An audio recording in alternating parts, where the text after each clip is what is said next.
So we finally have everything that we need. It feels like it's been forever. I've been trying to get everything around, but we finally got everything we need for the oil pan.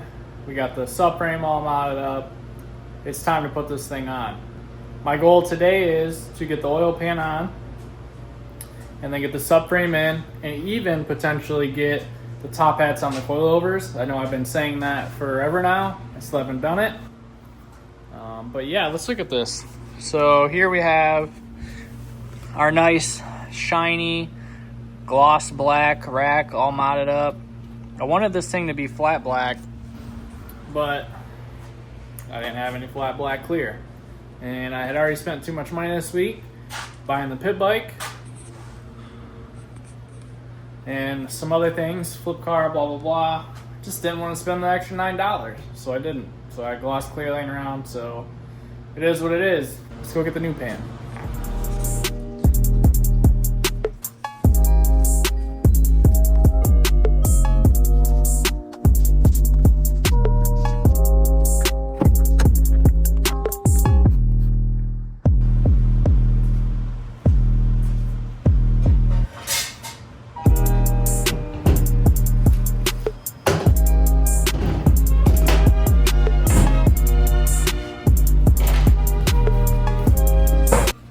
So as we saw before, am I even recording? Gem Sport, Ecoboost, rear sump oil pan. Luckily, we were able to take our front sump design and go from here and just slide that sump to the back. So what else does that mean? That means that we're able to take my old lower pan portion, and I know that this piece is already proven, and we're able to take all that testing that we've done with this product and carry it onto the rear sump. So now that we have two proven products, and I can't wait to get this thing on there. Because we're able to reuse this lower portion, that means that I'm also able to use my baffle. But because there's a slight difference in the oil pickup tube, I had to make a little modification here just to clear that, but still the same baffle. Everything you're seeing here in this video is kind of like R&D, you know, a little bit of behind the scenes. So the pan that I showed you, that's the first one that we've ever made, and it's gonna be the only one in the world on my car. So we'll go through the process of testing it, you know, making sure it's all good. But you know, we've pretty much already done this in the front sump. Like I said, it's basically the same pan, just reversed. But if anything, being rear sump will have a lot more positives as far as fluid slosh goes. Yeah, so being that this is a little bit of R&D, what we have here is a modified OEM pickup tube. We're not 100% sure on how many people will be interested in this product, so we're really in between debating if we want to just modify OEM pickup tubes and sell those with the kit, or if we want to, just like our front sump pan, make our own pickup tubes from scratch. With the front sump pan, the pickup tube is quite a bit easier, being that it's just this like 90 degree cut down. This is super simple, super easy to produce. This, on the other hand, is not super easy to produce. I mean, we've made a few improvements to this design that allow this design to be a lot easier, but there's definitely pros and cons with all these bends that make us wonder if, you know, is there enough interest to spend the correct amount of time to develop our own product, or do we spend a little less time and just modify these? So really, if you guys want to leave a comment and let me know what you think. If you're looking to buy a brand new oil pan, are you going to be opposed to having a modified OEM pickup tube, or would you rather see a completely custom pickup tube to go with the custom oil pan? I mean, either way it goes, you're going to get the oil delivered. The only difference is that one's cut and rewelded versus, yeah, I mean, I don't know what, there is no real difference. One would just be a Gem Sport product and one would be modified, but you know, I'm weird about stuff. Maybe you guys are weird about stuff. Just let me know. So moving on, let's get ready to get this thing on the car.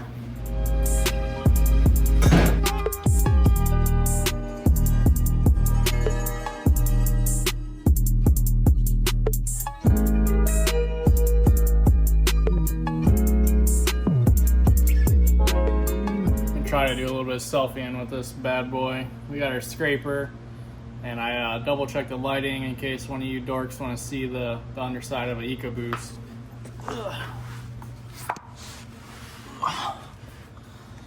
Somehow that mount is still hanging on, but yeah, got our oil pump, our rods. This engine actually has a balance shaft, so that's what that that's what that gear is right there. Originally there's a balance shaft that bolts onto there, but in our case, we're not looking for balance, we're looking for speed, baby. So we did the old delete on that guy. There's a plug in here. We actually sell you're not gonna be able to see it, but yeah, there's a plug up in there that, oh, right there. Yeah, so there's that plug right there. That guy deletes the oil feed for the balance shaft and allows you to run without it. Obviously there's some added vibration, but like I said, we're just looking to hit that old go pedal. All right, enough talking, let's get to scraping.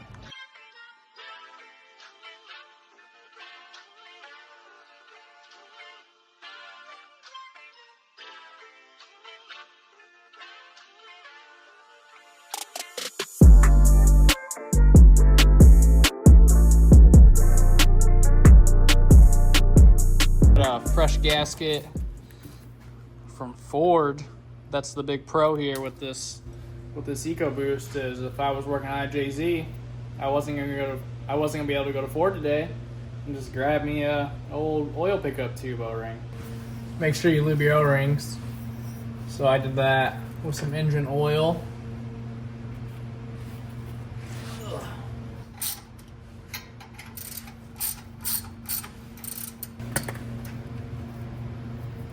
So I got those snug on there. Go ahead and get these snug. Maybe I should turn, maybe I can keep riching and recording and not cutting video, and I can just start talking about something random, like politics. Psych. But last night, so we've been letting the cats watch cat TV, and I was out in the living room, and we got one of our cats is pretty skittish, the biggest one.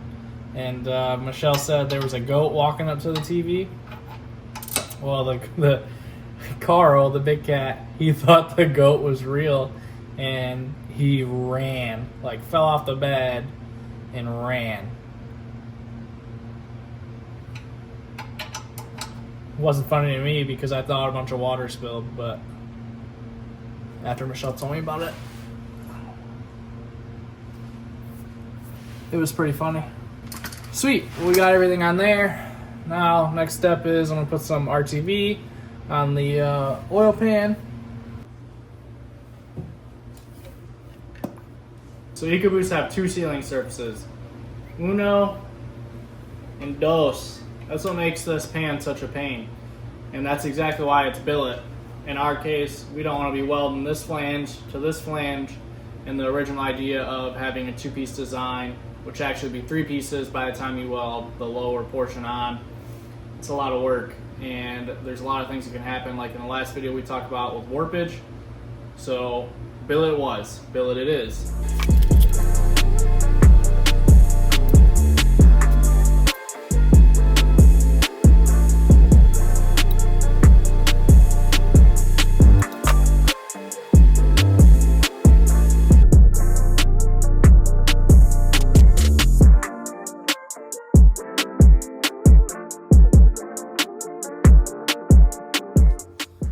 Yo.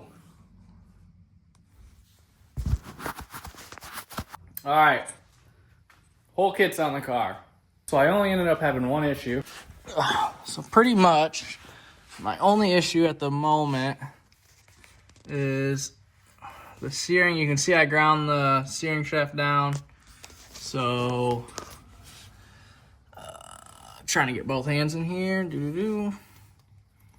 So these are my remote oil filter housing fittings.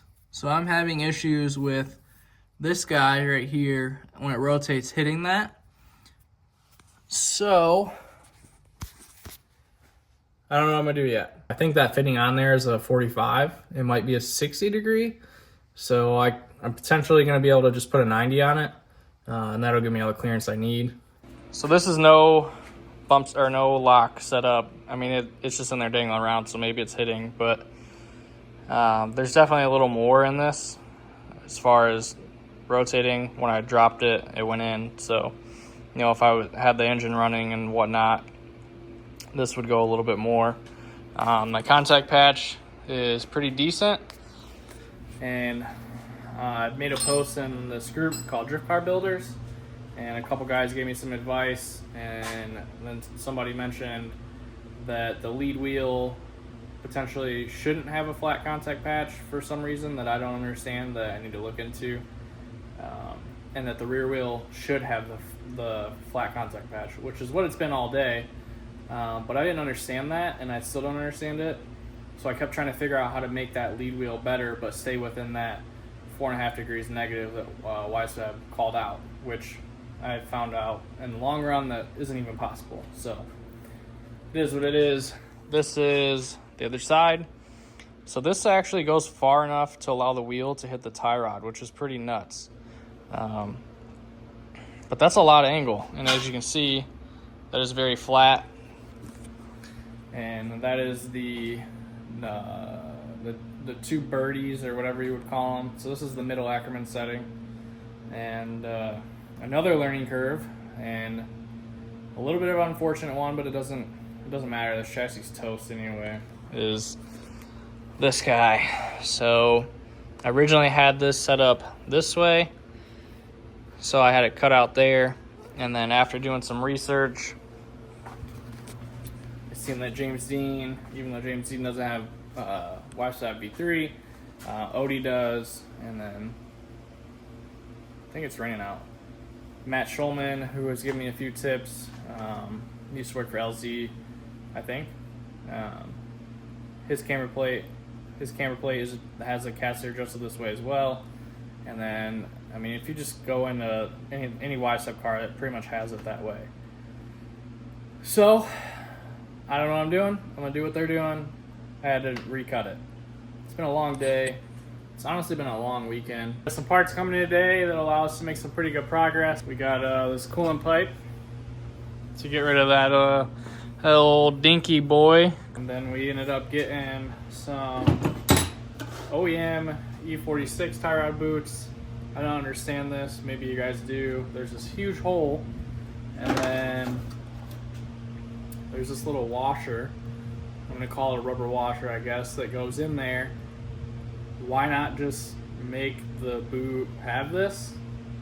I don't really know, but I haven't had tie rod boots ever since owning this car, so maybe that'll help make my inner tie rods last longer. And then luckily we had some fittings, so a 90, and then I got a 45 over here. So I'm hoping to go from my remote oil filter. I'll put this 45 on here, like so. Can't see, but down there, there's that one. There's the other boss. So that will be a 90, and that'll give me all the room I need.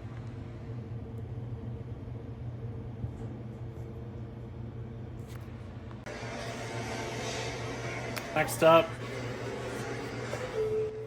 trimming this guy. As you can hear, it hits the bottom of the oil pan. So we will measure this distance right here, and then I will cut it off the bottom. And then what I'll do at that point is I'm gonna get the car flat on the ground. I'm going to put 5 quarts in it, mark this at 5 quarts, and I'll put another half a quart in and mark it at 5.5. We're on the ground, dude.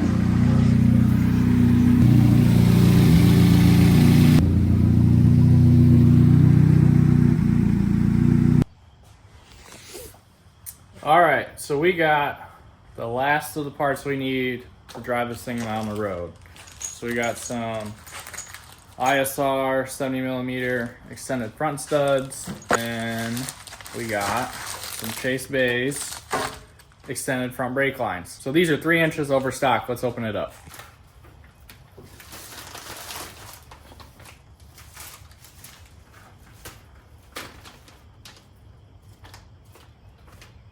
Nice. So it looks like they banjo to the caliper, and then this will connect to the OEM line just over by the frame rail. Sweet, should be super easy to install.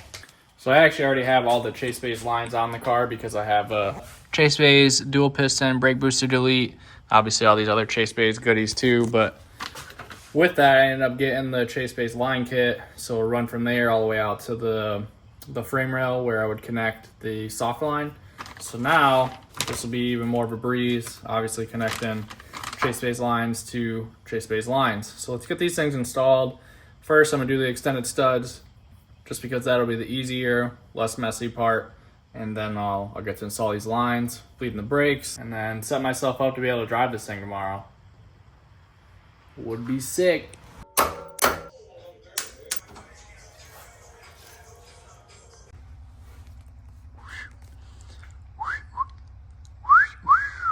Damn, I can't whistle for shit.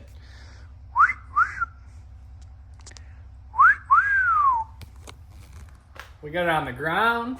We went for a test drive. I forgot to record because I'm not good at that. Anyways, took this thing for a couple rips up and down the road. Everything feels just like I expected. Steering, super linear, all the way up to full lock. There is a little bit of crab walk at full lock, which, you know, at low speeds in the rain, I'm not a big fan of, but hey, we have Ackerman adjustability, so I might need to go up to the highest Ackerman setting. But again, I'm not here to overthink this already. I need to actually get this thing on track and get up to speed and go from there, but so far a win-win.